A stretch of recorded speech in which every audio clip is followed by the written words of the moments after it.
dia solat qasar, dia ikut jemaah tu. Tiba-tiba imam naik rakaat yang ketiga.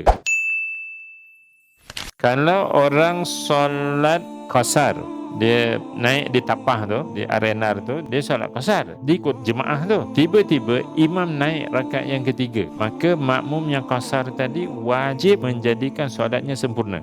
Dia tak boleh salam lah. Sebab syarat sah qasar ialah syarat sahnya tidak berimam orang solat tamam. Jadi kalau dia tadi kan boleh dipilih, boleh tunggu ataupun salam, itu dalam bukan qasar, itu dalam solat-solat yang lain. Tapi qasar ni dia letak syarat. Syarat sah ialah tidak berimam orang yang solat tamam. Dia tadi Allahu Akbar qasar, tapi tiba-tiba imam bangun rakaat ketiga, dia wajib tamamkan. Dia tak boleh Assalamualaikum. Kalau Assalamualaikum, solatnya batal. Sebab dia dah tak ada syarat sah tadi.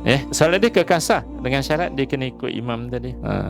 Sebab tu saya kata tadi, bukan solat musafir kan? Sebab musafir ni, solat jemaah ni ialah dituntut ke atas rajulun muqimun. Solat berjemaah ni, ya, rajulun muqimun.